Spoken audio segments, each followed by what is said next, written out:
What would you do if your career and conscience were on the line? In Beneath the Badge, Agent Ethan Cole makes a mistake that spirals out of control.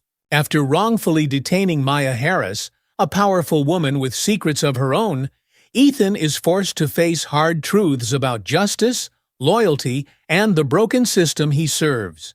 Will he protect his career by staying silent, or risk everything to make things right?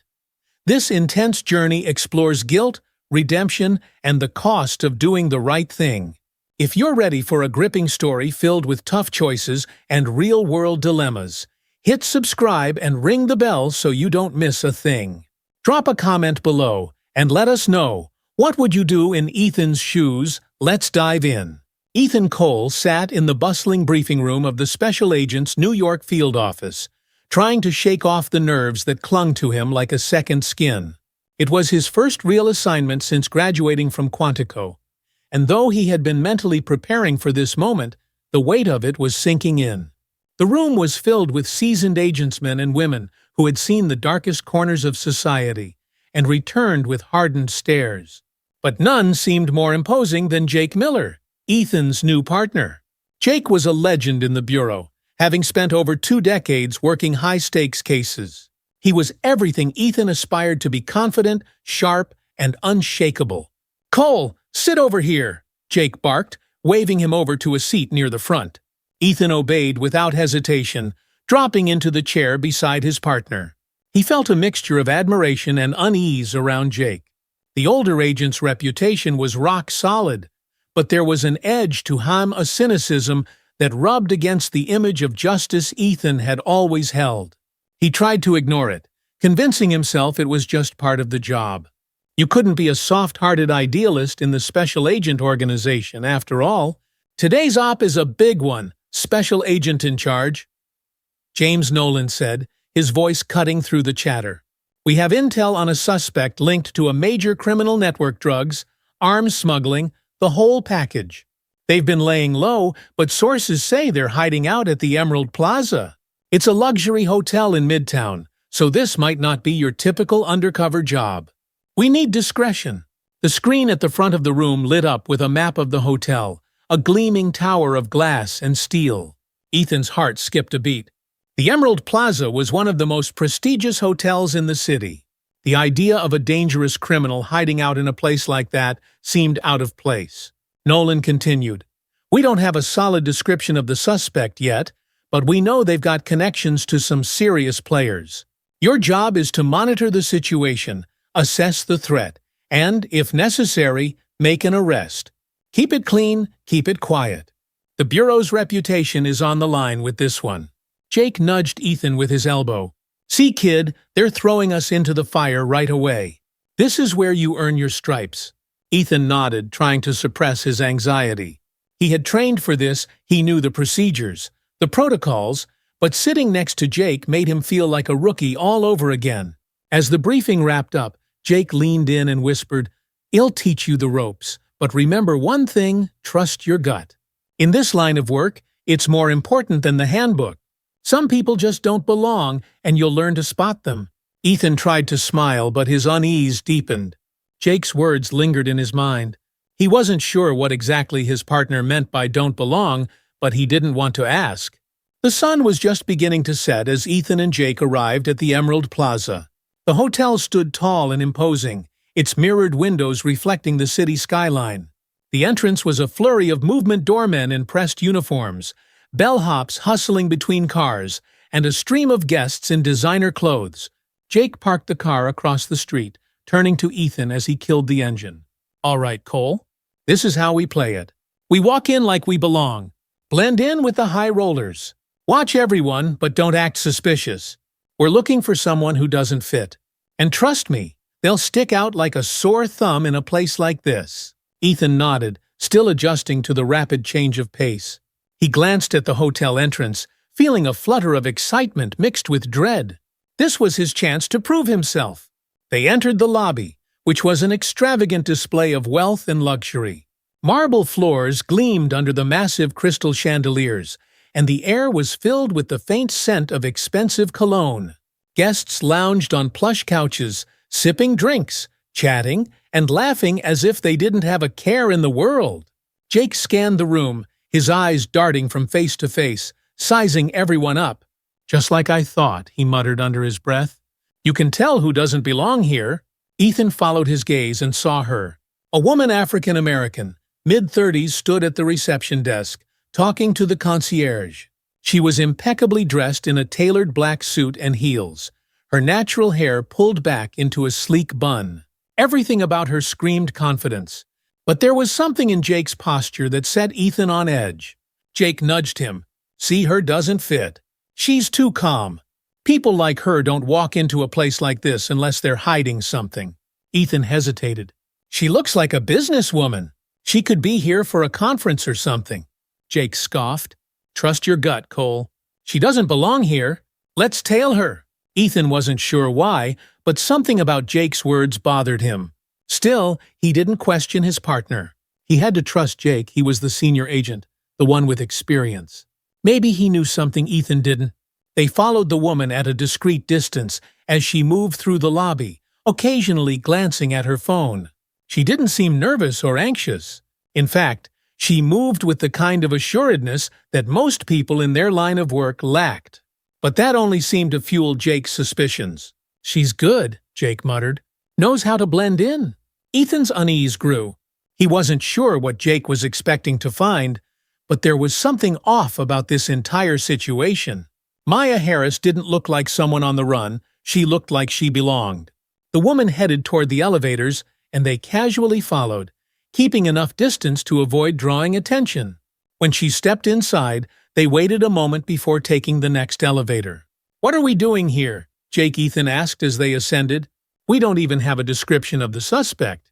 What if she's just a guest?" Jake didn't answer right away. His face was set in a determined scowl. "She fits the profile," he finally said. "Trust me, you'll learn." The elevator doors slid open, and they stepped out onto the 15th floor. The hallway was quiet, with soft lighting casting a warm glow over the plush carpet.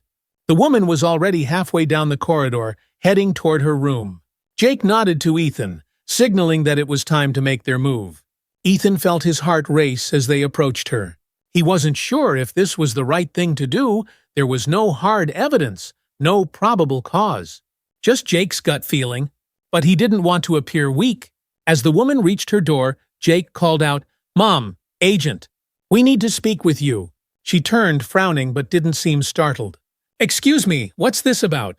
Jake flashed his badge, his tone commanding. "We're investigating suspicious activity in the area.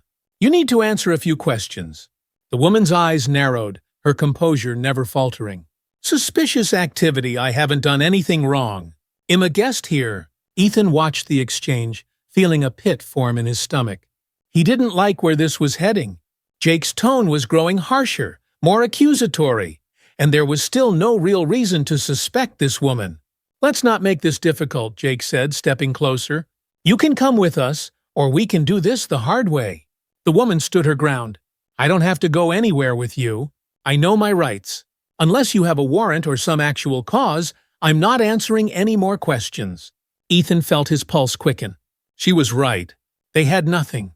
But before he could say anything, Jake reached out and grabbed her arm, pulling her toward the door. "Let go of me," she demanded, struggling against him.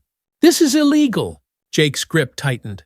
"You'll cooperate, or we'll arrest you right here." The tension in the air was suffocating. Ethan could feel his heart hammering in his chest as he watched Jake shove the woman inside her room, slamming the door behind them. Inside the room, the confrontation escalated quickly. Jake pushed Maya onto the bed, his face twisted with frustration. Ethan stood by the door, his mind racing. This wasn't right. They had no evidence, no justification for this. The woman glared at them, her voice shaking with anger. "This is an abuse of power. You have no right to treat me like this."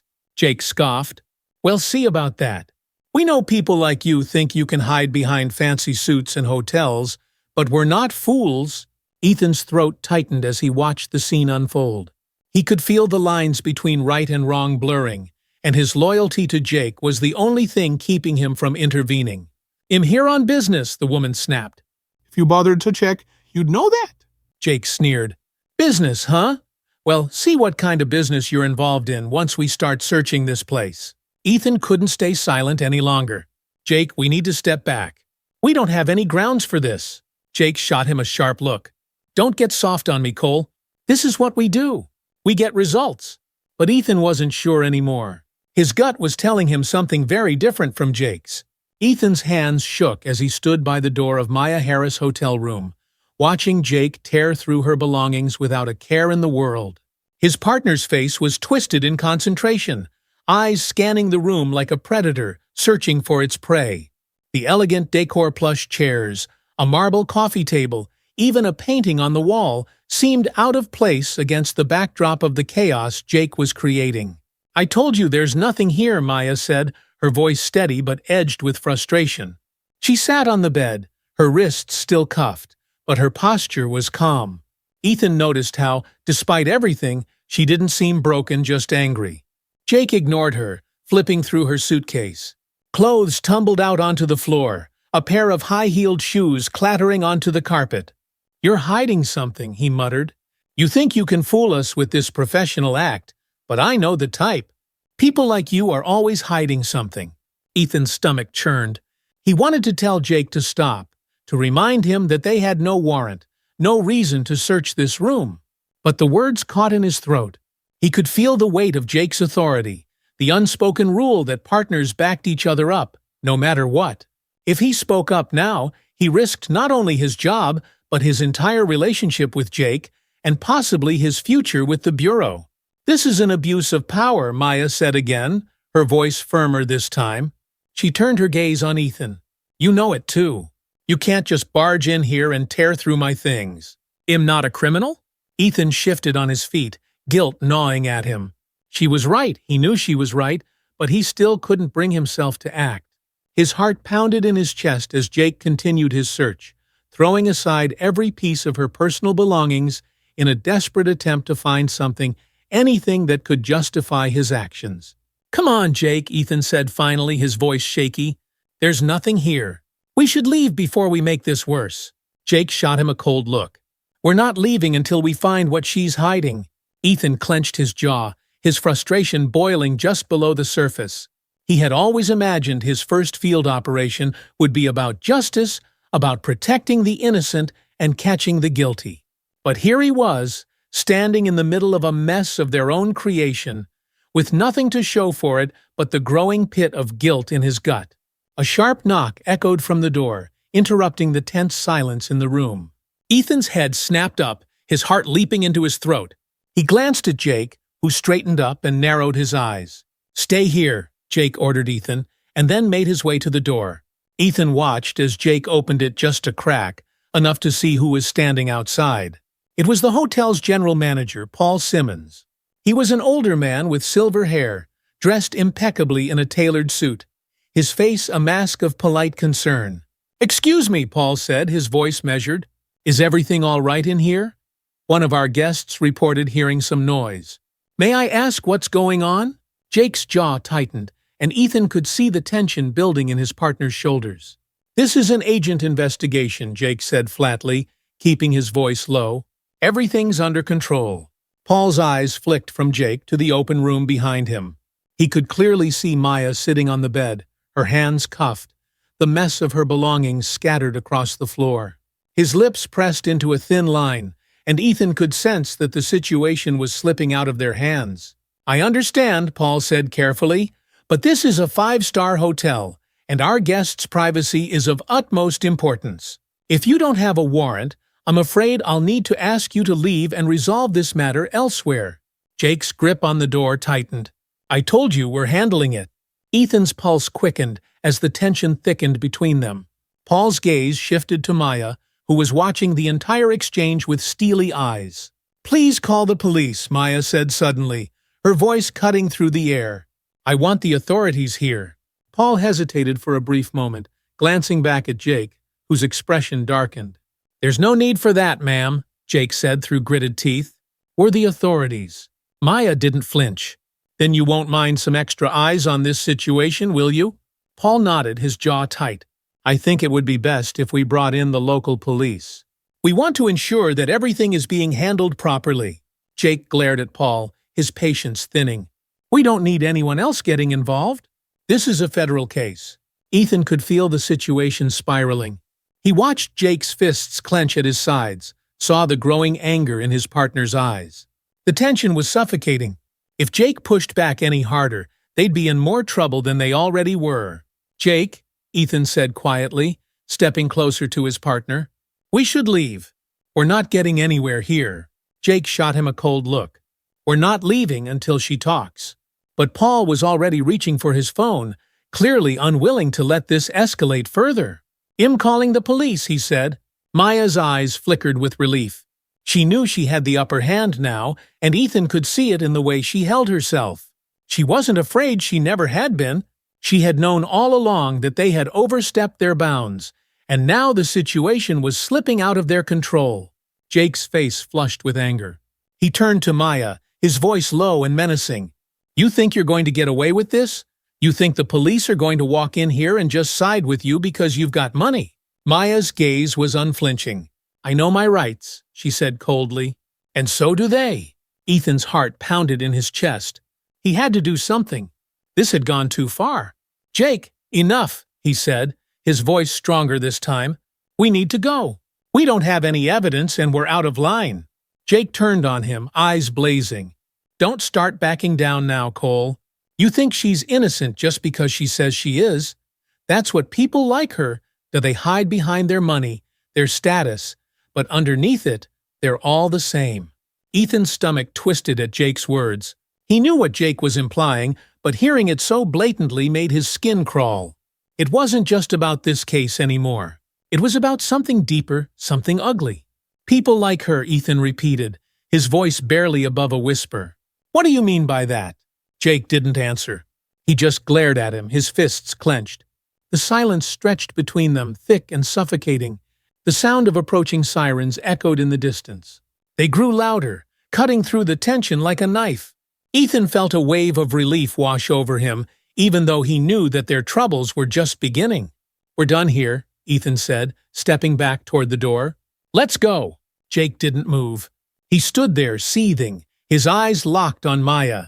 But eventually, he nodded, his jaw tight. Without another word, he turned and stormed out of the room. Ethan followed, his heart heavy with guilt. The car ride back to the field office was silent.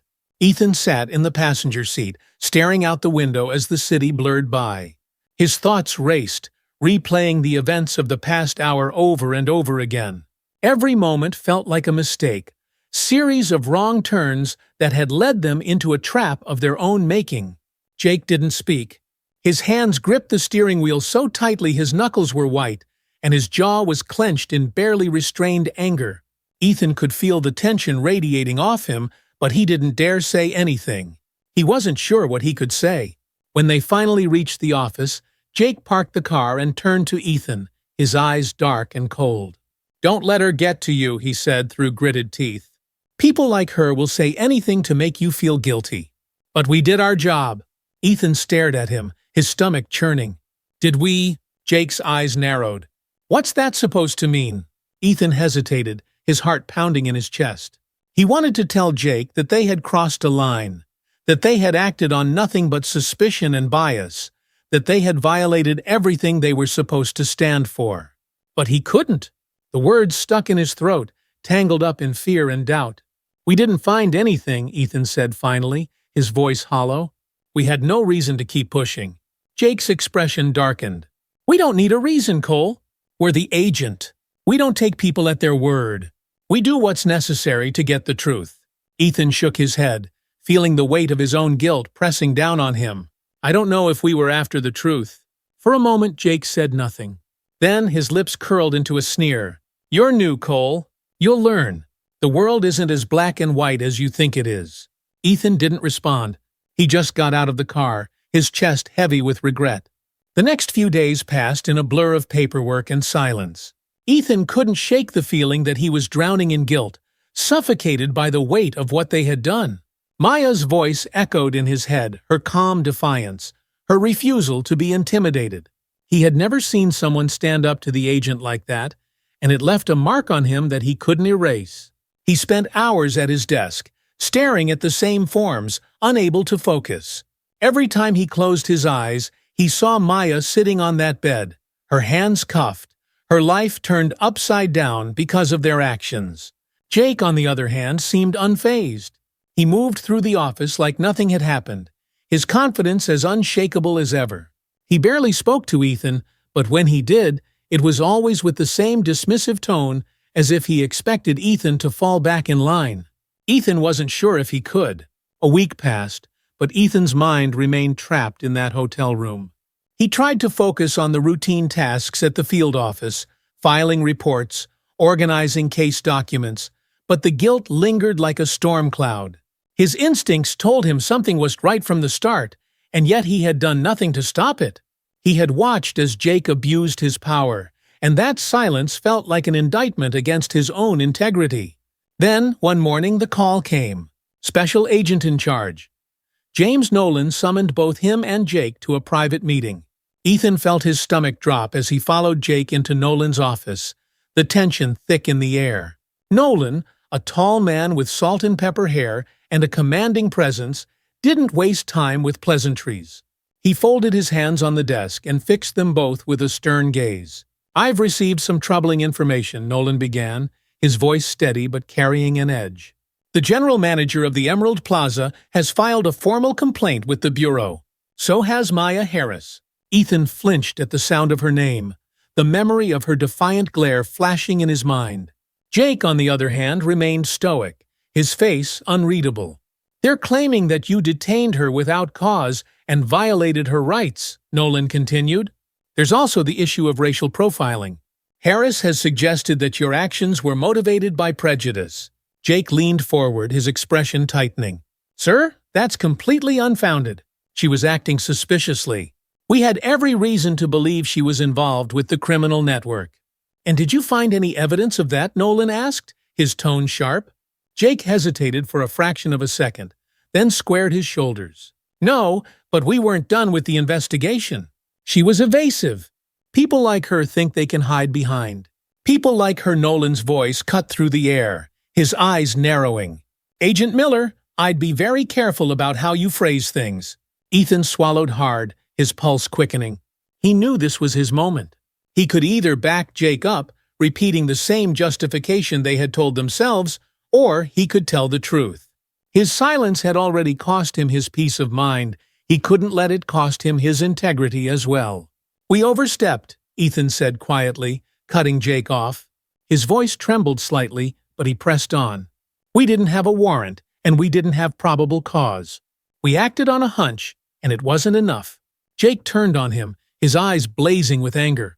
"Cole, what the hell are you—" "I'm telling the truth," Ethan said firmly, meeting Jake's gaze head-on. "We were wrong." The silence that followed was deafening. Nolan leaned back in his chair, watching them both with an unreadable expression. Jake's face flushed with rage, but he said nothing, his jaw clenched so tightly that the muscle twitched. "I see," Nolan said after a long pause. "Thank you for your honesty, Agent Cole. I'm opening an internal review into this incident. You'll both be placed on administrative leave until the investigation is complete. In the meantime, I suggest you reflect on your actions and prepare for the consequences." Ethan felt the weight of the words hit him like a ton of bricks.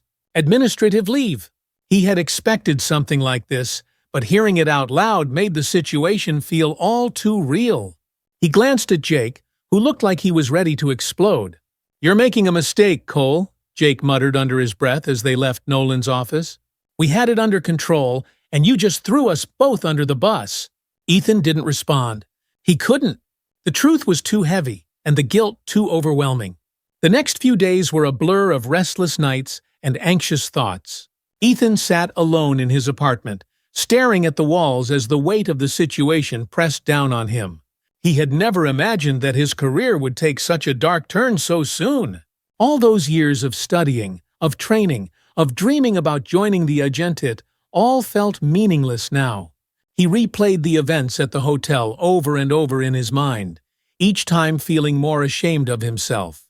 He had been silent when he should have spoken up, complicit when he should have acted, and now his silence had left a permanent mark on his conscience. The phone calls from Jake didn't help. Each one was filled with barely contained rage. "You think you're some kind of hero for telling Nolan the truth?" Jake snarled during one of the calls. "You just signed your own death warrant, Cole. The Bureau doesn't look kindly on people who turn on their partners. You're finished." Ethan let the calls go to voicemail after that. He couldn't deal with Jake's anger on top of everything else. But the isolation was suffocating. The waiting for the review, waiting for the investigation to unfold, felt like a punishment all its own. One evening, while scrolling through the news on his phone, Ethan's heart skipped a beat when he saw a familiar name in the headlines: Maya Harris speaks out. Agent detainment. Sparks national debate on racial profiling. Ethan clicked the article, his palms sweating as he read. Maya had given an interview to a major news outlet, detailing her experience at the hotel. She didn't hold back. "I was treated like a criminal simply because I was there," Maya had said in the interview. "There was no probable cause, no reason for them to suspect me other than the color of my skin, and the fact that I didn't fit their expectations of who should be staying at a luxury hotel. It's time we address the systemic issues within law enforcement that allow this kind of abuse to continue." Ethan felt his chest tighten. Maya wasn't just speaking out about her own experience. He had become the face of a larger movement. Protests had already started in several cities, calling for reform in the agent and law enforcement as a whole. The conversation had shifted from her individual case to the broader issue of racial profiling, and her story had become a rallying cry. As much as it pained him, Ethan couldn't disagree with her. He had seen firsthand how Jake's biases had driven the entire operation, and his own silence had allowed it to happen. Maya had every right to speak out, and she had every right to be angry. But the weight of his own guilt only grew heavier. Ethan had avoided seeing Jake in person since the investigation began, but he knew it was only a matter of time before they crossed paths. That moment came sooner than he expected. He was walking out of his apartment building one afternoon when he spotted Jake leaning against his car, arms crossed, waiting for him. The moment their eyes met, Ethan knew this wasn't going to end well. Jake pushed off the car and stormed over, his face twisted in anger. "You've got a lot of nerve, Cole." Ethan didn't flinch. "I told the truth." "That's all I did." Jake's lip curled into a sneer. "Truth. You think that's going to save you. You think Nolan's going to pat you on the back for being a Boy Scout. You don't get it, do you? We don't work in a world of black and white." "I get it," Ethan said, his voice firm. "But what we did was wrong, and you know it." Jake stepped closer, his voice dropping to a dangerous whisper. "You ruined everything. You could have kept your mouth shut, but now you've dragged us both down with you. You're no better than her, Cole." Ethan clenched his fists at his sides, struggling to keep his composure. He had expected Jake to be angry, but the venom in his voice made it clear that this was more than just frustration, it was contempt. "She wasn't guilty of anything," Ethan said through gritted teeth. "We made a mistake. Can't you see that?" Jake's eyes flashed with rage. "The only mistake was trusting you to have my back." Ethan took a step back, shaking his head. "No, Jake. The mistake was thinking that being an agent meant we were above the law." Jake scoffed, turning away in disgust. "You're a fool, Cole. You think the world works the way they taught us in Quantico, you're in for a rude awakening." Without another word, Jake stalked off, leaving Ethan standing there, his chest heaving with frustration and anger. It was clear now there was no salvaging their partnership. Whatever trust had existed between them was gone. The internal review dragged on, each day feeling like an eternity. Ethan spent his time reading every article about Maya's case, watching as her story gained more traction. She was being hailed as a hero woman who had stood up against systemic injustice. Meanwhile, Ethan felt like a coward.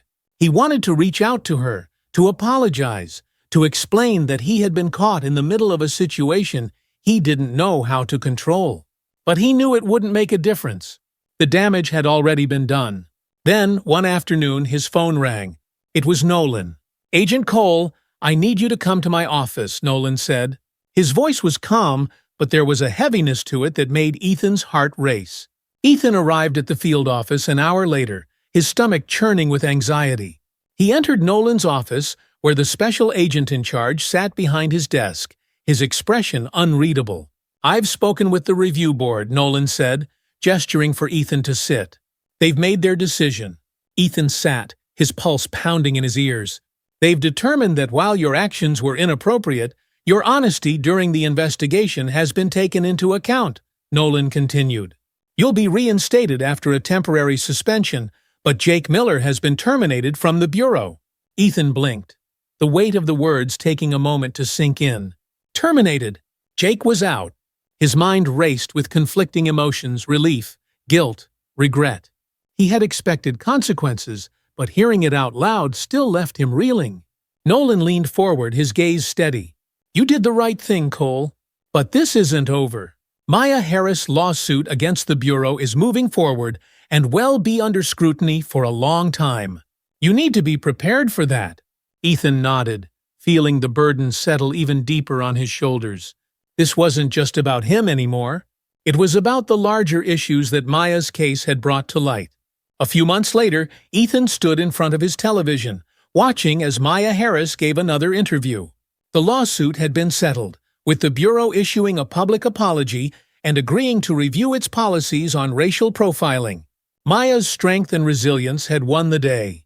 As the camera zoomed in on her face, Ethan couldn't help but admire her. She had fought back against an entire system, and she had come out on top. In the interview, Maya spoke with the same calm defiance she had shown in the hotel room. "This isn't just about me," she said. "It's about all the people who have been treated unfairly by those in positions of power. It's about holding people accountable, no matter who they are." Ethan turned off the TV, his chest tight with emotion. He knew he had played a part in her suffering, but he also knew that he had a chance to do better. Maya's victory was a reminder that change was possible, even within a flawed system. Ethan returned to the field office a few days later, feeling a mix of nervousness and determination. The suspension had given him time to decide what kind of agent he wanted to be. He wasn't the same person he had been when he first walked into that briefing room months ago. As he passed by his colleagues, some offered nods of sympathy, while others avoided his gaze. The fallout from the Maya Harris case was still fresh, and the tension in the office was palpable.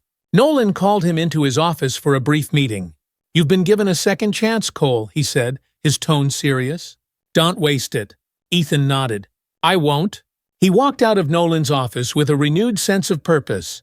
He had made mistakes, terrible ones, but he wasn't going to let them define him.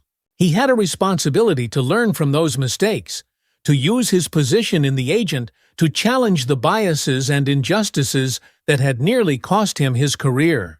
As he sat down at his desk, Ethan opened his laptop and began drafting a formal apology to Maya Harris. He knew that it wouldn't change the past, but it was a step toward making things right. He wasn't sure where the road ahead would lead, but one thing was certain: he was no longer the naive rookie who thought he knew everything about justice. He had learned the hard way that the world was more complicated than he had imagined.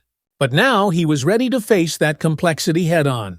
The sun was setting, casting a warm orange glow over the city as Ethan sat in his apartment, staring at his computer screen. The cursor blinked, waiting for him to begin typing. The formal apology he'd promised himself he would send to Maya Harris had taken longer than expected. Words didn't come easily, not for this. How could he condense everything he wanted to say into a few lines? How could he explain that his silence had been as harmful as Jake's aggression, that he had failed to live up to the values he once held so firmly? Ethan took a deep breath and started typing. "Dear Ms. Harris, I am writing to offer a personal and heartfelt apology for my role in the events that took place at the Emerald Plaza. I understand that my actions, and more importantly, my failure to act when I should have, caused you significant harm and distress. I also acknowledge that I did not stand up to the biases that influenced our decisions that day, and for that, I am deeply sorry. While I cannot undo the damage that was done, I want you to know that I am committed to learning from this experience and using it to become a better agent, and more importantly, a better person. Your courage in standing up to the injustice you faced has had a profound impact on me, and I respect and admire your strength. Please accept my apology, and I hope that one day I can prove that I am truly dedicated to making things right, both in my personal actions and within the system I serve. Sincerely, Ethan Cole. Ethan hovered over the send button, his finger trembling slightly. He had been putting this off for weeks, but now that it was written, the words felt like a weight lifting off his shoulders.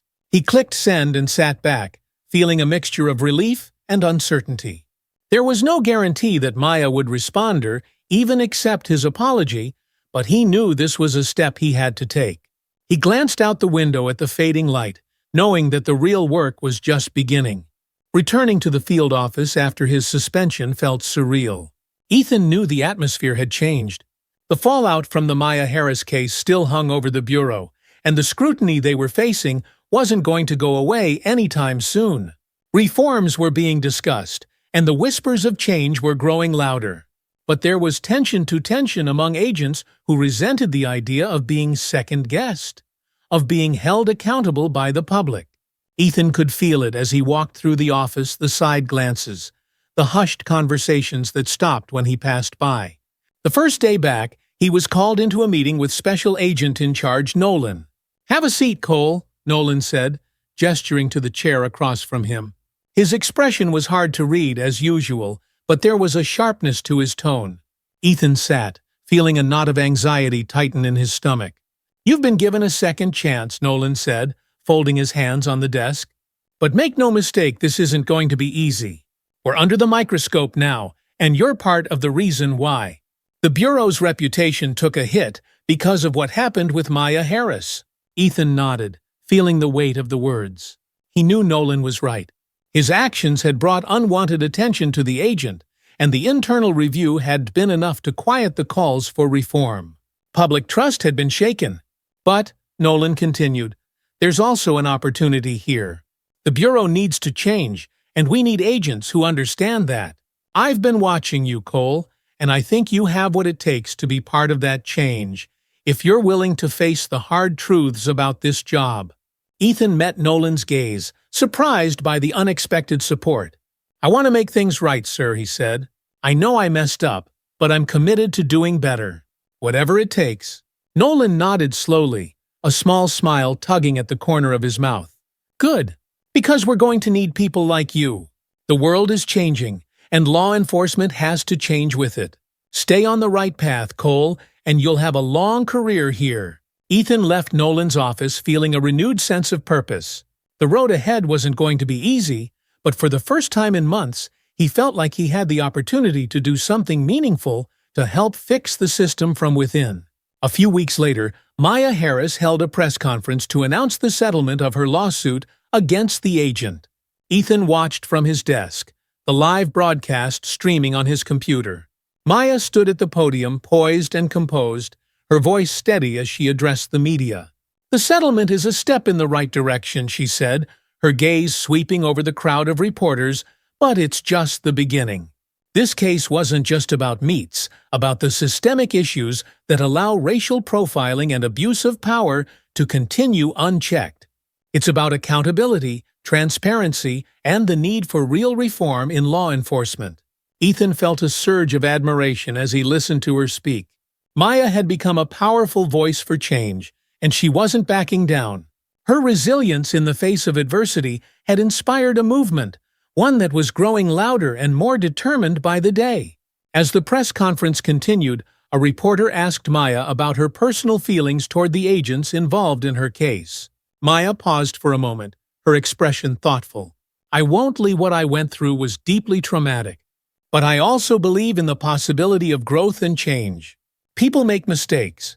It's what they do after those mistakes that matters. I hope that those involved have learned from this and will work to ensure that it never happens again." Ethan's breath caught in his throat. She wasn't speaking directly to him, but her words hit home. She was offering a chance, no forgiveness, perhaps, but the opportunity to be better. And that in itself was a powerful gesture. The press conference ended, and as the screen faded to black, Ethan sat back in his chair, his mind racing. Maya's fight wasn't over, but neither was his. He had a long way to go to prove that he could live up to the ideals he once believed in. But at least now he knew what needed to be done. A few days later, Ethan received an unexpected email in response to his apology to Maya Harris. "Dear Agent Cole, thank you for your message. I appreciate the fact that you've taken responsibility for your role in what happened. It means something to know that you recognize the harm that was done and are willing to learn from it. The truth is, this case was never just about one incident, about a much larger issue that goes beyond you or me. But if there's one thing I've learned through all of this, it's that change is possible, even within the most rigid systems. I hope you use your position to push for that change from within. Best, Maya Harris." Ethan stared at the screen, a mix of emotions swirling inside him. It wasn't forgiveness, exactly, but it was a step toward healing both for him and for the system he had chosen to serve. He couldn't undo the past, but he could choose how to move forward. With a deep breath, Ethan closed the email and turned his attention to the stack of case files on his desk. There was work to be done, real, meaningful work. In the months that followed, Ethan threw himself into his job with renewed dedication. He became an advocate for reform within the Bureau, working with his colleagues to address the biases and prejudices that had been exposed by the Maya Harris case. It wasn't easy. There were still agents who resisted the idea of change, who clung to the old ways of thinking, but Ethan was determined to push forward. He attended workshops on implicit bias, helped develop new training programs, and worked alongside other agents who believed in the need for accountability and transparency. The road was long and progress was slow, but every step felt like a victory. Maya's story continued to resonate across the country, sparking conversations about justice, equality, and the role of law enforcement in society. Protests and rallies called for broader reforms, and the public demanded more from their institutions. It was a turning point for the agent, and Ethan was proud to be part of the change. One afternoon, as Ethan was reviewing a case file, his phone buzzed with a notification. It was a news alert. Maya Harris had been invited to speak at a national summit on law enforcement reform. The headline read, "Maya Harris, a voice for change." Ethan smiled, knowing that Maya's fight had only just begun. She was the voice the country needed, and he was determined to support that fight in his own way. Months turned into years, and the reforms that had once seemed impossible began to take root. New policies were implemented, and the Bureau slowly adapted to the changing landscape. The culture within law enforcement was evolving, and while there was still much work to be done, there was hope. Ethan's career took on new meaning.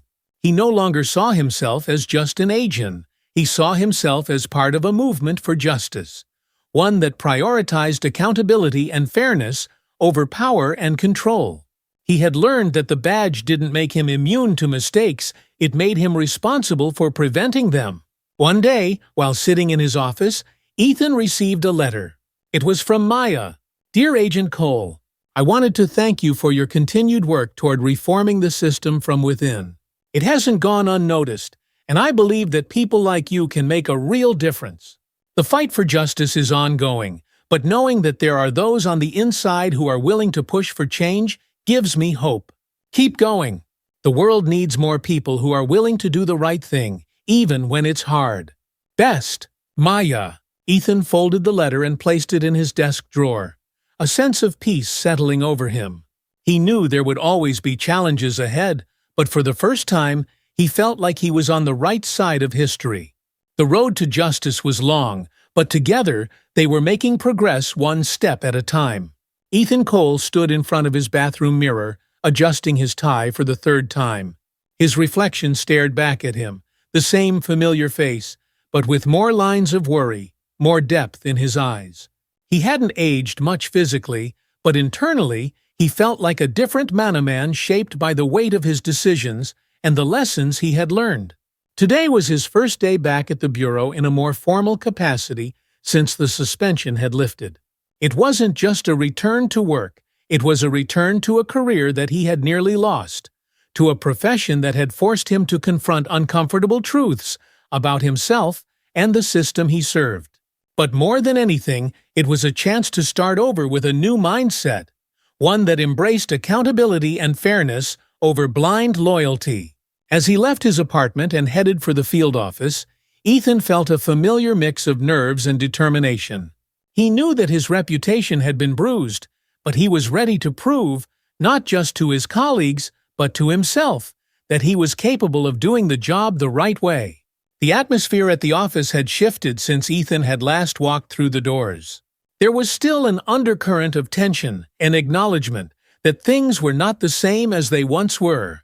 The Maya Harris case had cast a long shadow over the Bureau, forcing agents to confront the darker sides of their work.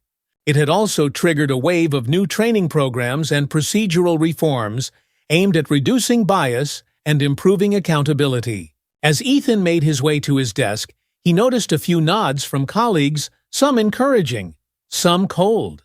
He knew not everyone was happy about the changes. Some agents saw the reforms as an unnecessary burden, a hindrance to doing their jobs effectively. Others, however, recognized the need for change, especially after the public backlash following Maya's case. Ethan had been assigned to a new team under Special Agent Diana Martinez, a respected leader known for her no-nonsense approach to the job. Diana was one of the few agents who had openly supported the push for reform, and Ethan felt relieved to be working under someone who shared his values. As he sat down at his desk, Diana approached him, a file in her hand. "Cole," she said, offering a tight smile. "Good to have you back." "Thanks, Agent Martinez," Ethan replied, grateful for the welcome. Diana handed him the file. "We're working a new case, nothing as high-profile as the Harris situation, but it's important. I know you've had a rough time recently, but I want you to know that I see the potential in you. What happened before doesn't define you. What you do now does." Ethan nodded, feeling the weight of her words. "I appreciate that. I'm ready to move forward."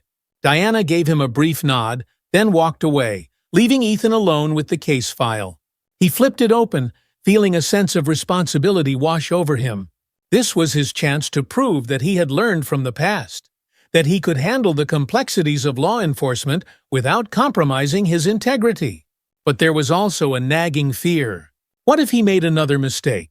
As Ethan dove back into work, his personal life started to shift in unexpected ways. His close friends had watched the Maya Harris case unfold from a distance, some offering their support, others questioning the choices he had made. The tension between his professional life and personal relationships had grown, and Ethan knew it wasn't going to be easy to repair. One evening, Ethan met his brother Luke for dinner at a small Italian restaurant downtown. Luke had always been the more laid-back of the two, working as a high school teacher, far removed from the pressures of federal law enforcement. "Glad to see you back in one piece," Luke said, clinking his glass of water against Ethan's. "You had us all worried for a while there." Ethan smiled, though it didn't quite reach his eyes. "Yeah, it's been a rough few months. I wasn't sure if I'd come out of it with a career left." Luke leaned back in his chair, studying him. "You're still doing what you want to do, though, right?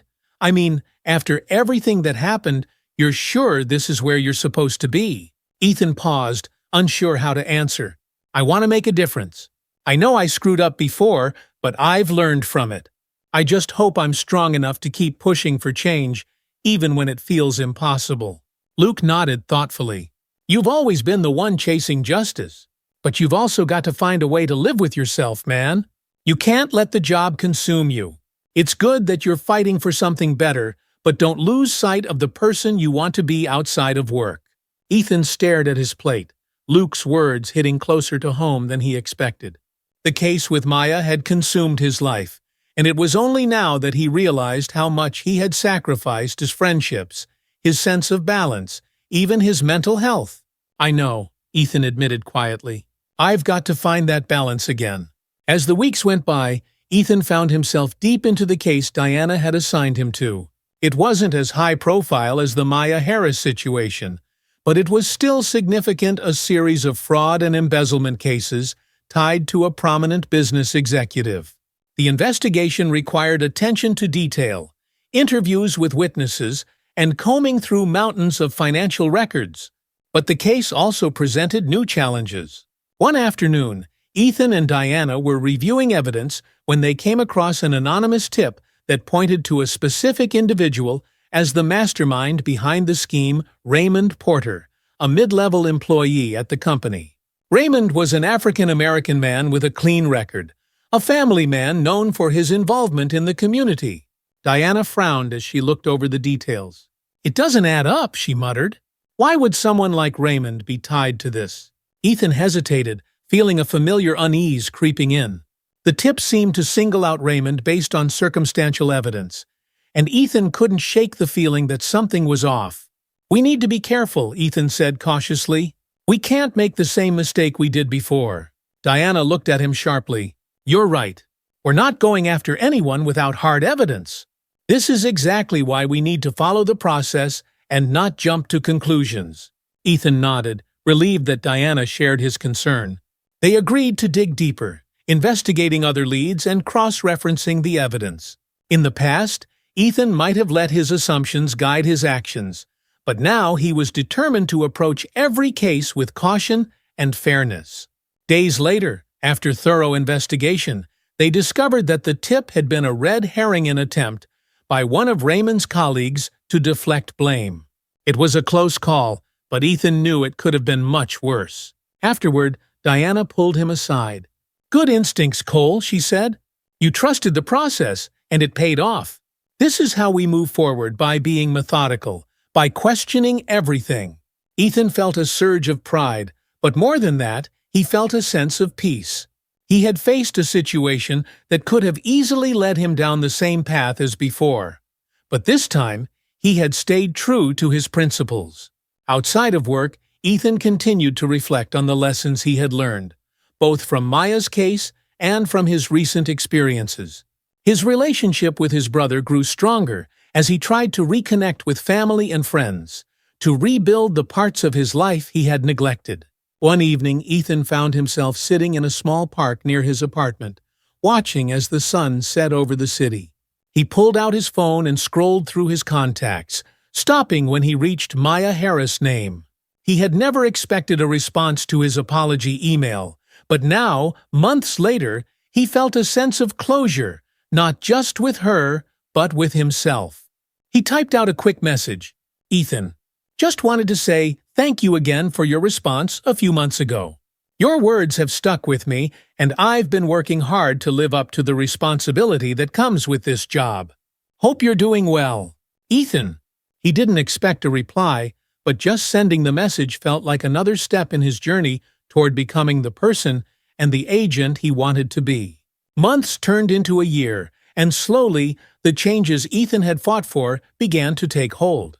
The agent had implemented new training programs on implicit bias, and Ethan had become a key advocate for reform within the organization.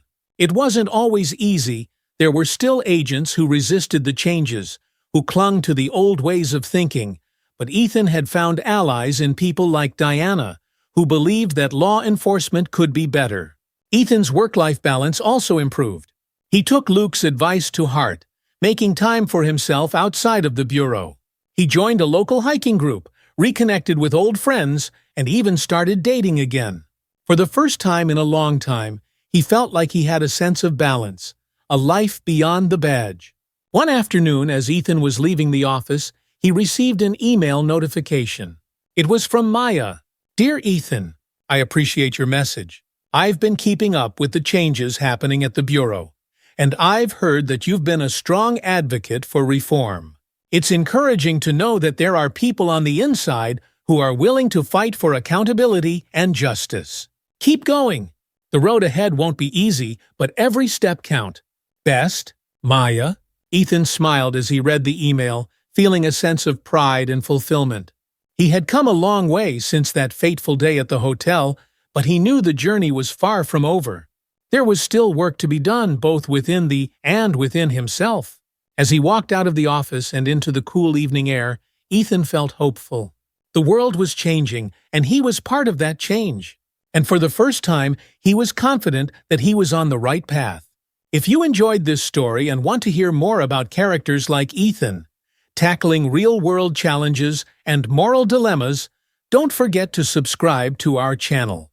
Hit the bell icon to stay updated on our latest stories, and join the conversation by leaving a comment below. We'd love to hear your thoughts. What do you think about Ethan's journey, and how do you think his story reflects on today's world? Let us know. Thanks for watching, and we'll see you in the next video. Hey. They sat in comfortable silence for a while, the warm sun shining down on them.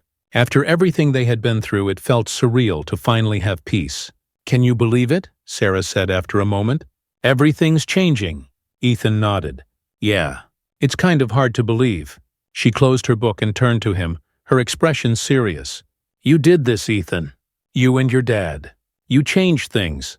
Ethan smiled, but it was a humble smile. "We couldn't have done it without you. Or your mom." Sarah looked down at her hands, her smile fading slightly. "She's proud of you, you know. She wishes she could be here to see it." Ethan nodded, understanding the weight of those words. Sarah's mother had lost everything because of the Andrews family. But in a way, they had honored her fight by bringing the truth to light. As the bell rang, signaling the end of the day, Ethan and Sarah stood up, heading back into the school. But as they walked, Ethan couldn't help but feel a sense of closure, a feeling that the worst was behind them. Several months later, Harrow Field Academy held a special assembly to mark the beginning of a new chapter for the school. Parents, students, and teachers filled the auditorium, the excitement in the air palpable. Mark sat in the front row, watching as Ethan walked onto the stage. He had been chosen to give the opening speech, a recognition of the role he and his father had played in transforming the school. Ethan stood at the podium, his heart pounding as he looked out at the sea of faces.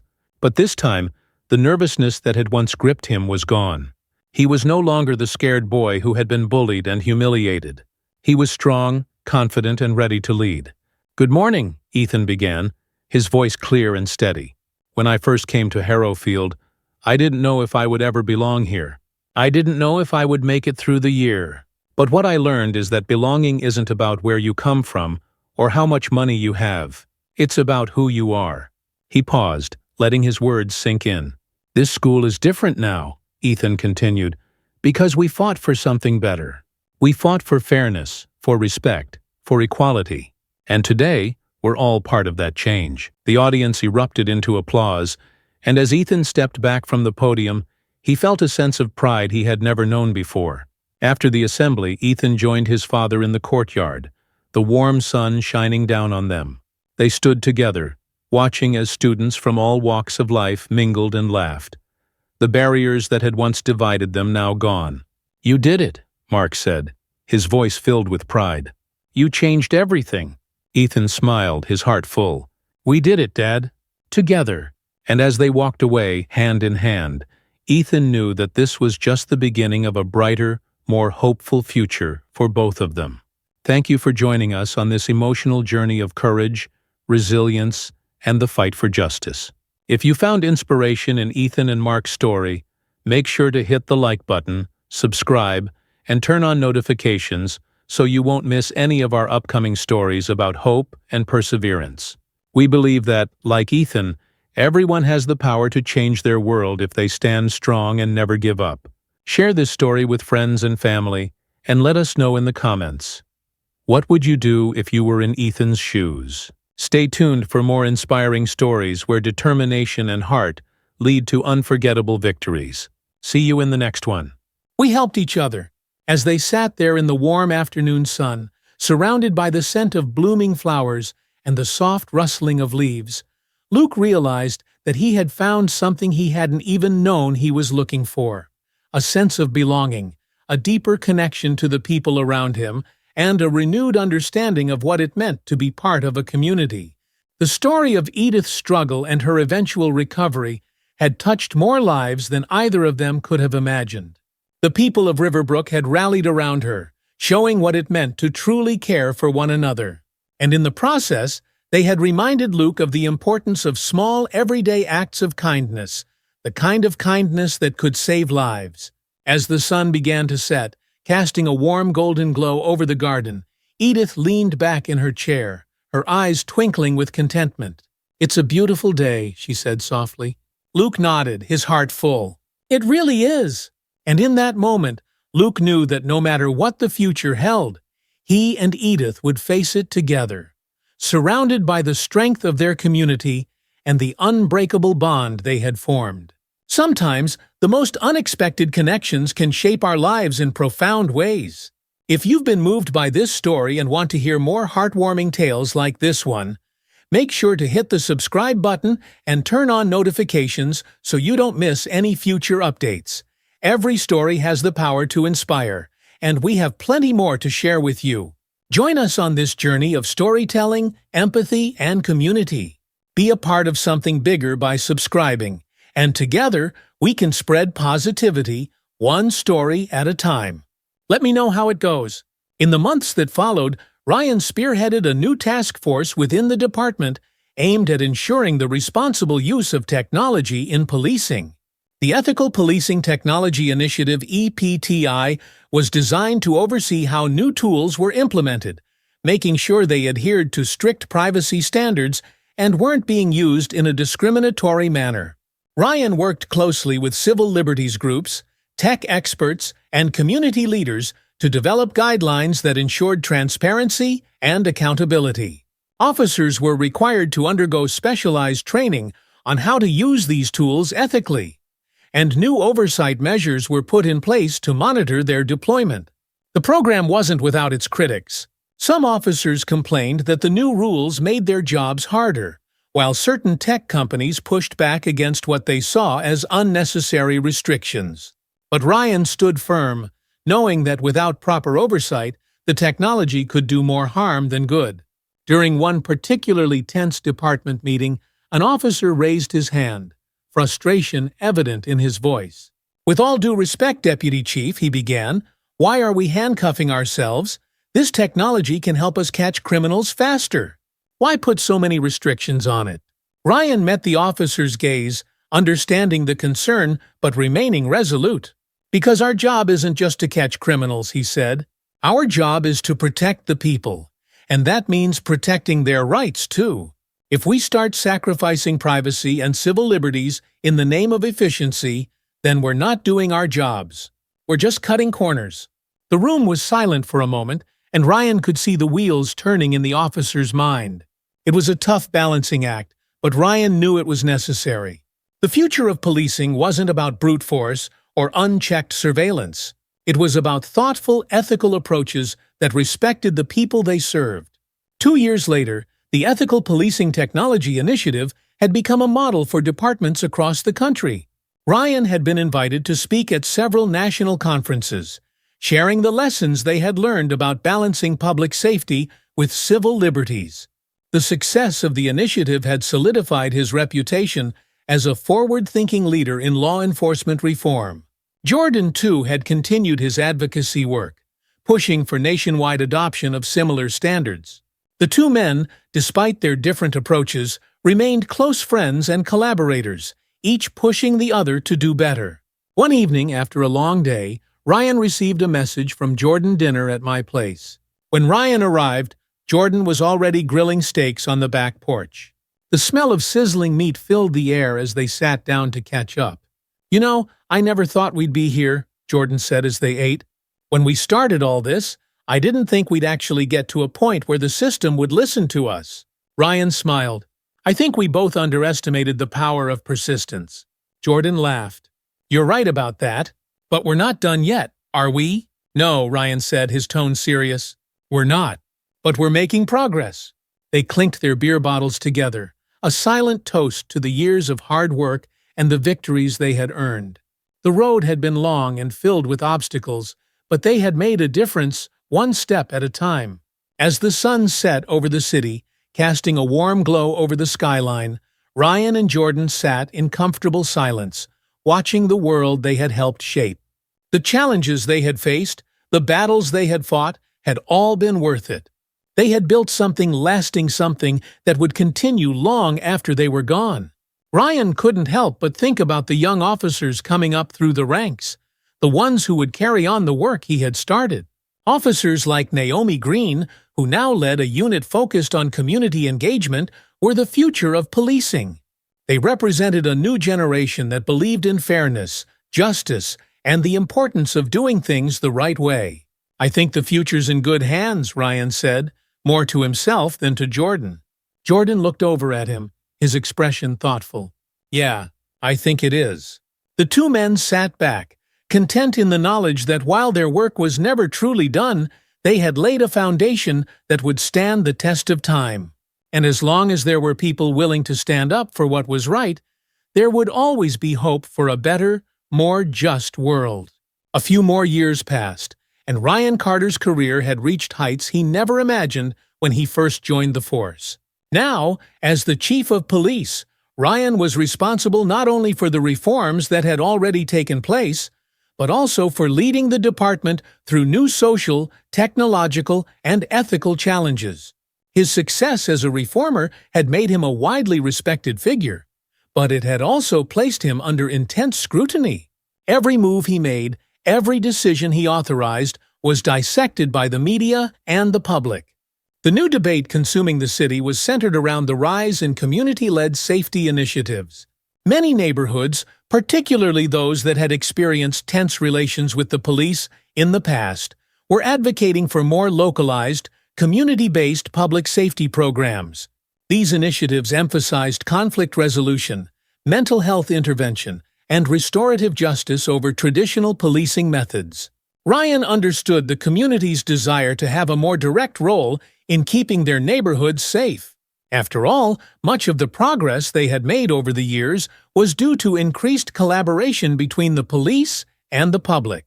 But there were concerns within the department about the implications of scaling back traditional policing in favor of untested community models. One afternoon, as Ryan sat reviewing proposals for community-led initiatives, his deputy, Lieutenant Denise Martin, walked into his office. Denise had been one of Ryan's strongest allies during the reform years, helping him navigate the pushback from the old guard while building support among the rank-and-file officers. "Chief, you've seen the latest push from the city council, right?" Denise asked, a hint of concern in her voice. Ryan nodded, gesturing for her to take a seat. "Yeah, I've been going over it. Community Safety Initiative, they're calling it. They want to divert some funding from the police budget to support it." Denise frowned. "I get where they're coming from, but are they really ready for this? We're talking about removing traditional law enforcement presence in some of the most at-risk neighborhoods. Are we setting them up to fail?" Ryan leaned back in his chair, thinking carefully before responding. "I don't think we should look at it as us versus them. The goal is the same: keeping people safe. The way we've done things isn't the only way to do it. But if we're going to make this work, we need to be partners in the process." Denise nodded, her expression softening. "You think we can pull that off?" Ryan smiled slightly. "We've done harder things." A few days later, Ryan met with Councilwoman Elena Reyes, one of the main architects of the Community Safety Initiative. The two had worked together closely on previous reforms, but this new initiative was pushing them into uncharted territory. Still, Ryan was determined to keep the lines of communication open. Chief Carter, Councilwoman Reyes, greeted him warmly as they sat down in her office. "Thank you for taking the time. I know this isn't an easy conversation." Ryan smiled. "That's why we're here to have the hard conversations. We both want the same thing: safer communities." Reyes nodded, her tone more serious now. "Exactly. But we believe that safety doesn't always have to come from a police presence. These community programs have been shown to reduce violence and increase trust between residents. We want to give people the tools to resolve conflicts without always having to rely on law enforcement." Ryan took a deep breath. "I understand that, and I think there's a lot of potential here. But we also need to make sure that when people call for help, they get the response they need. There are situations where trained law enforcement is necessary, when violence escalates or when people's lives are at risk. We can't ignore that reality." Reyes leaned forward, her eyes thoughtful. "That's why we need your help. We're not talking about eliminating police presence, we're talking about complementing it. Working together with the community instead of always being the first line of defense." Ryan nodded. "I'm open to that. Let's figure out how we can build this partnership. But we need clear guidelines on when the police should step in and when the community can handle things on their own. We also need to make sure that officers aren't feeling like they're being sidelined. If we're going to shift some of the responsibility, we need to bring everyone to the table." Reyes smiled. "That's exactly what I was hoping to hear. Over the next few months, the Community Safety Initiative took shape. Ryan and his team worked closely with the City Council and community leaders to design a pilot program that would test the new model in several neighborhoods. The initiative focused on training community members in conflict resolution, mental health first aid, and de-escalation tactics, while keeping a close line of communication with the police for situations that required their involvement. Jordan, ever the advocate for grassroots solutions, was thrilled with the progress. "This is exactly what we've been talking about for years," Jordan said one evening over dinner with Ryan. "Empowering the community to take ownership of their own safety. If this works, it could be a game changer." Ryan nodded, though he remained cautious. "I want it to work as much as you do. But we have to be prepared for things to go wrong, too. If the community doesn't feel supported, or if the police feel like they're being cut out of the process, this could backfire." Jordan raised his glass. "That's why we have you keeping everyone on the same page." Ryan chuckled, clinking his glass against Jordan's. "Let's hope it's enough." As the program rolled out, there were successes and setbacks. In some neighborhoods, the community-led safety efforts resulted in a noticeable decrease in calls for police intervention. People began resolving disputes among themselves, and trust between residents and law enforcement improved. But in other areas, old tensions resurfaced. Some officers felt their authority was being undermined, while certain residents still feared police involvement, leading to hesitations in calling for help when it was really needed. Ryan worked tirelessly to address these issues, meeting with officers and community leaders, adjusting the program as needed. He knew this was part of the growing pains of any new initiative, but he also knew they couldn't afford to let the early successes slip away. The true test of the Community Safety Initiative came one night when a major confrontation erupted between two rival groups in one of the pilot neighborhoods. The conflict had escalated quickly, with rumors of violence spreading through social media. Normally, the police would have responded immediately, but this time, the community leaders who had been trained through the initiative decided to step in first. Ryan and his team were on standby, monitoring the situation closely. He had already instructed the officers to be ready to intervene if things got out of hand. But he was hoping that the community could de-escalate the situation without the need for force. For hours, tensions ran high as the trained mediators worked to calm both sides. The situation was touch and go, but just as things seemed like they were about to erupt into violence, a breakthrough happened. The leaders of both groups agreed to meet, with the mediators acting as go-betweens, and after a tense negotiation, they reached a resolution without a single arrest or injury. When Ryan received the call that the situation had been resolved peacefully, he felt a wave of relief wash over him. "We did it," Denise said, her voice filled with awe as she stood beside Ryan in the precinct's command center. Ryan nodded, his expression serious. "The community did it. We were there to back them up, but they handled it on their own." Jordan called Ryan that night, excited about the news. "This is huge, man, proof that this model works. People are going to take notice." Ryan smiled but remained grounded. "It's a big step, but we have to stay focused. This isn't a one-time thing. We need to keep refining the process, making sure that both the community and the police are working together." Months later, the success of the pilot program had attracted national attention. Cities across the country were interested in replicating the model, and Ryan was once again at the forefront of a new wave of reform. This time, the focus wasn't just on how police could change, but on how entire communities could take ownership of their safety while still collaborating with law enforcement. Jordan, as always, remained by Ryan's side, helping to push the legal framework for these initiatives across the country. The two friends had come a long way from that fateful night they had been pulled over. Their partnership had transformed the city and was now shaping the future of public safety nationwide. As Ryan sat in his office preparing for yet another interview with a national news outlet about the program's success, he couldn't help but reflect on how far they had come. The road hadn't been easy, and there were still challenges ahead. But they had built something lasting, something that would change lives for generations to come. Looking out the window at the city he had dedicated his life to, Ryan smiled. The work was never done, but for the first time, he felt truly optimistic about the future. They had started with a fight for justice, but now they were building a future of hope, partnership, and community-led safety.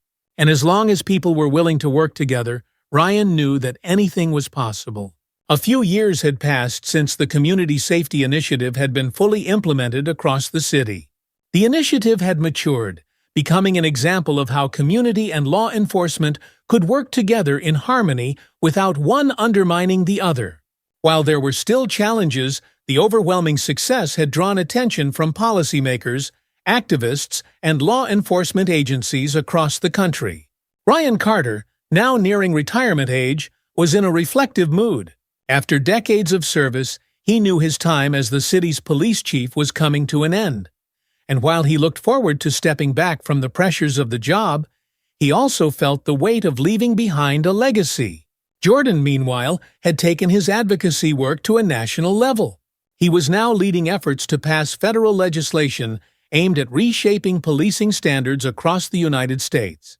They were both busy men, but their friendship remained as strong as ever. One evening, as Ryan sat at his kitchen table going over the plans for his final year in office, his phone buzzed. It was a message from Jordan Need to talk. "Big news! Let's meet tomorrow." Ryan smiled to himself. Jordan always had big news. Over the years, they had shared so many victories, setbacks, and countless moments of celebration and frustration. But it was their shared vision that had kept them moving forward. The next day, Ryan met Jordan at a small diner they used to frequent in their early days as young professionals. It felt nostalgic, sitting in the same booth where they had once dreamed of making a difference. Now, years later, they had done more than dream, they had transformed their city. "All right, Jordan, what's this big news?" Ryan asked as he settled into the booth. Jordan leaned forward, his eyes bright with excitement. "I've been talking with some of the top people in Washington. They want to take what we've done here with the Community Safety Initiative and turn it into a national pilot program. It'll be the first time this kind of community-driven public safety model has been tested on such a large scale." Ryan sat back, absorbing the news. "National pilot program? That's huge. What's the plan?" Jordan nodded enthusiastically. "They're looking for cities willing to try it. We'd take the model we built and expand it, tweaking it based on the unique needs of different communities. They want to bring me on as a national advisor, but more importantly, they want your input." Ryan raised an eyebrow. "My input? I'm about to retire, Jordan. I'm not sure. I'm the guy for this." Jordan shook his head, a grin spreading across his face. "You're exactly the guy for this. You've seen this work on the ground. You've lived it. And the fact that you've been in law enforcement gives you the credibility to convince other departments that this isn't just some idealistic dream, it's real. And it works." Ryan rubbed his chin thoughtfully. "It's a big ask. I've spent my entire career in this city. I'm not sure I'm ready for something on that scale." Jordan leaned in, his voice quieter now. "I know you're ready to step back, but think about it. This could be the final piece of the puzzle scaling this idea across the country. You could retire knowing that what we built here is making an impact everywhere. Just give it some thought." Ryan didn't respond immediately, but he knew Jordan had a point. The work they had started in their city had the potential to be something even greater. But after years of leading a department, Ryan wasn't sure if he had the energy for another national fight. "You'll think about it," Ryan said finally, his tone cautious. Jordan smiled. "That's all I'm asking." As Ryan approached the end of his tenure as police chief, he began preparing his department for the transition. He had mentored several officers who were strong candidates to succeed him, including Lieutenant Denise Martin, who had proven herself to be a capable leader and a dedicated advocate for the community-first approach they had built. One afternoon, Ryan called Denise into his office. "Denise, you've been one of the strongest leaders in this department for years," Ryan said, looking across his desk at her. "I've been thinking a lot about the future, and I believe you're ready to take the reins." Denise's eyes widened slightly, though she had suspected this moment was coming. "Chief, that means a lot. I've learned so much from you, and I believe in what we've built together. But I know there's still so much more to do." Ryan nodded, his face thoughtful. That's exactly why I know you're the right person for this. You've always been driven by the same things that pushed me: justice, fairness, and a commitment to serving the people. This department needs someone like you to keep it moving forward. Denise sat in silence for a moment, the weight of Ryan's words settling on her shoulders. Thank you, Chief. I won't let you down. I know you won't, Ryan said, his voice filled with quiet confidence. And remember, you're not doing this alone. Lean on your team, and don't be afraid to keep pushing for change, even when it's hard. As Denise left the office, Ryan felt a sense of peace. The future of the department was in good hands. It was time for him to step back and let the next generation lead. With his retirement officially announced, Ryan took a few weeks to reflect on Jordan's proposal. The idea of taking the community safety initiative to a national level intrigued him, but he was also ready for a quieter life after years of public service. He spent more time with his family, enjoying the slower pace, but the thought of leaving the work behind nagged at him. One evening, Ryan found himself sitting on his back porch, the sun setting over the city skyline. The phone buzzed, and he saw a message from Jordan. Still waiting on you, old man. Time's ticking. Ryan chuckled to himself, shaking his head. Jordan never gave up on a fight. That night, Ryan made his decision. He wasn't ready to walk away from it all just yet. The work they had started was too important, and if there was a chance to make a lasting impact on a national scale, he wanted to be a part of it. The next morning, Ryan called Jordan. All right, I'm in. Let's do this. Jordan's voice was filled with triumph. I knew you couldn't resist. This is going to be big, Ryan. We're about to change the game. With the decision made, Ryan found himself in Washington, D.C., meeting with lawmakers, community leaders, and law enforcement officials from across the country. The national pilot program was being rolled out in 10 major cities, and Ryan was instrumental in helping to shape its implementation. His experience in building the initiative from the ground up gave him a unique perspective, and his input was invaluable as they adapted the program to fit the specific needs of different communities. Jordan, as always, was right there with him, leading the charge from the legal side, and ensuring that the program stayed true to its original goals of fairness, justice, and community empowerment. As the months passed, Ryan found himself energized by the work. He had thought he was ready for retirement, but this new mission gave him a renewed sense of purpose. The challenges were immense, but so were the rewards.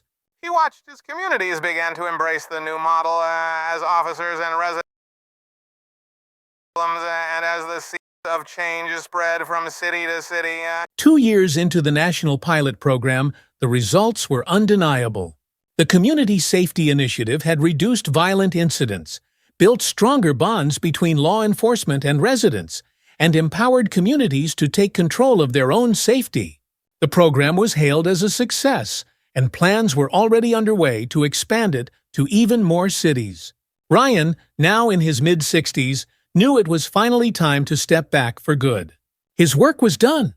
He had helped lay the foundation for a new era of policing and community collaboration, and he had no doubt that the leaders who followed would continue to build on that legacy. As he stood on the steps of the Capitol, watching the latest round of national reforms being signed into law, Ryan felt a deep sense of fulfillment. He had spent his life fighting for justice, for fairness, and for a better future. And now that future was being realized. Jordan stood beside him, grinning. Well, old man, we did it. Ryan smiled, his eyes reflecting both pride and relief. Yeah, we did. They stood there together, watching the crowds below, knowing that their fight had been worth it. The road had been long, the challenges immense, but they had built something lasting, something that would shape the future for generations to come.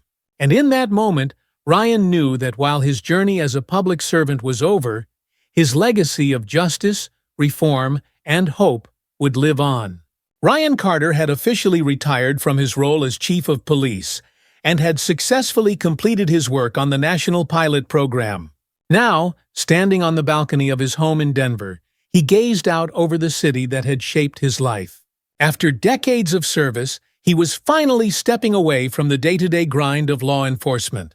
But it didn't feel like the end. In many ways, it felt like a new beginning. Without the constant pressures of his old position, Ryan found himself reconnecting with old hobbies and passions that he hadn't had time for in years. He spent more time with his family, his wife Elena, and their two grown children, Tyler and Sophia. The past few years had been especially hard on them with Ryan's intense focus on work, and now he wanted to make up for lost time. One sunny afternoon, Ryan and Elena took a walk through the park, something they hadn't done in what felt like ages.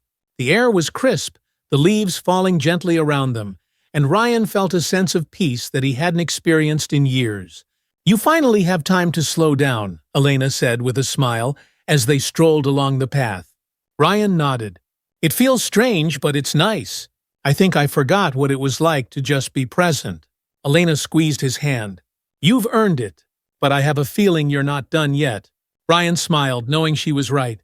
Even in retirement, his mind still buzzed with thoughts about how he could continue making a difference. But this time, he would do it on his terms, without the constant demands of his old job weighing him down. A few months into his retirement, Ryan was approached by a local university to teach a course on ethical leadership and policing reform. The idea intrigued him.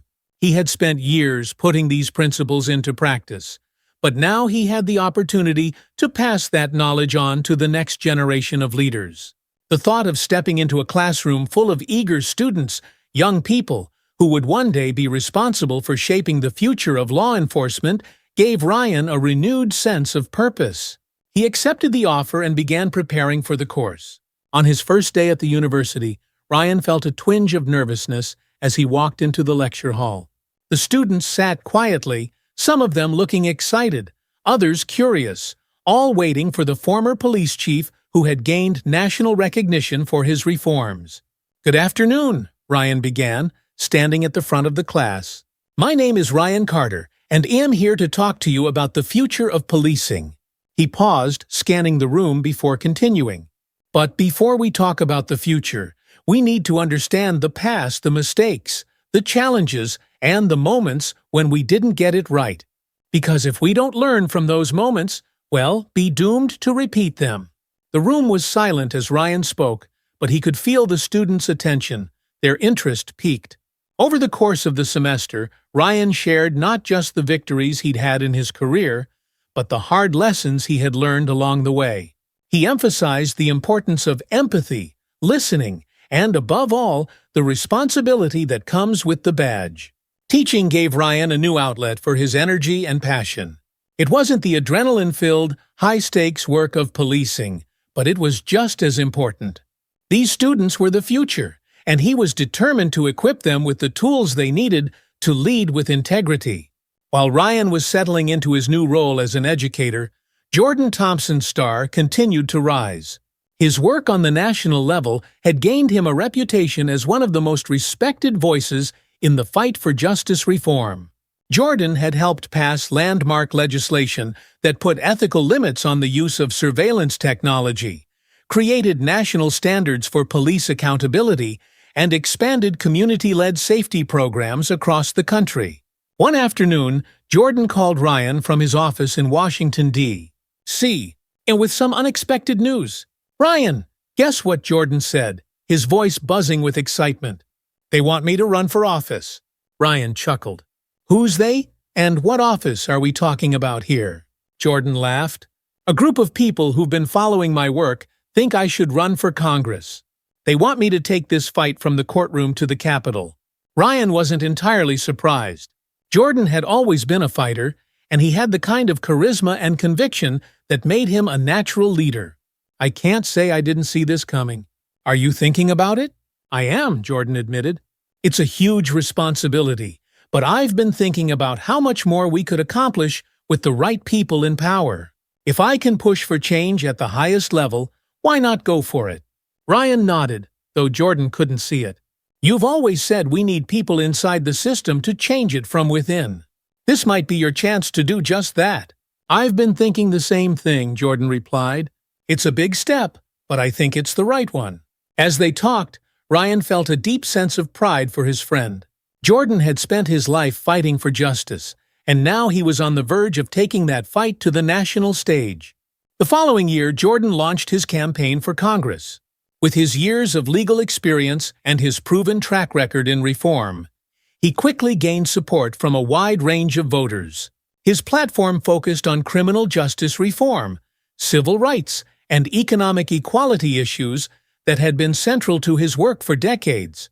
Ryan, though retired, was actively involved in the campaign, offering advice and helping Jordan connect with key community leaders. He traveled with Jordan to campaign events, standing by his side as they continued to push for the changes they had always believed in. On the night of the election, Ryan sat in the campaign's headquarters, surrounded by Jordan's team, watching the results roll in. The energy in the room was electric, but Ryan remained calm, reflecting on everything they had accomplished together. When the final votes were tallied, it was official: Jordan had won the election. The room erupted into cheers, and Jordan was immediately swarmed by supporters and media. But as soon as he had a moment, Jordan made his way through the crowd to Ryan. "We did it, man," Jordan said, grinning from ear to ear. Ryan smiled, shaking his friend's hand before pulling him into a hug. "You did it! I'm proud of you." Jordan nodded, his expression turning serious for a moment. "None of this would have happened without you, Ryan. We've been in this together from the start." As the celebration continued, Ryan couldn't help but feel that this was only the beginning of something even bigger. Jordan's election to Congress meant that the work they had started years ago, the fight for justice, fairness, and accountability, was now being carried forward on a national level. And while Ryan was stepping back, he knew that the movement would continue to grow, led by people like Jordan, who were ready to take the next steps. As Ryan watched Jordan deliver his victory speech later that night, he felt a sense of closure and fulfillment. The work they had done together had made a lasting impact, not just in their city, but across the country. They had faced countless obstacles, but through it all, they had never given up. Ryan's life was quieter now, but it was filled with meaning. His time teaching at the university continued to bring him joy, and the students he mentored were already starting to make waves in the fields of law enforcement, social justice, and community activism. His influence would live on through them, and through the work Jordan was doing on a national scale. In the end, Ryan realized that the fight for justice never truly ended. It was passed down from one generation to the next, evolving with each new challenge. But he took comfort in knowing that the work would continue long after he was gone. And as he looked toward the future, Ryan Carter was filled with hope that the lessons they had learned, the battles they had fought, and the progress they had made would lead to a world that was fairer, more just, and filled with opportunity for all. As the story draws to a close, we want to thank you for joining us on this powerful journey of justice, friendship, and change. If you enjoyed this story and want more thought-provoking content like this, be sure to subscribe to our channel. Your support means the world to us, and it helps us continue sharing stories that inspire, challenge, and make a difference. Don't forget to hit the notification bell so you never miss an update, and feel free to share your thoughts in the comments below. We'd love to hear where you're watching from and what impact this story had on you. Subscribe now for more impactful stories and content that makes you think. We value your feedback, so if you enjoyed this story, leave a like and share your thoughts in the comments below. Thank you for being part of our storytelling community, and stay tuned for more stories that remind us all that no matter how hard things get, we are never truly alone.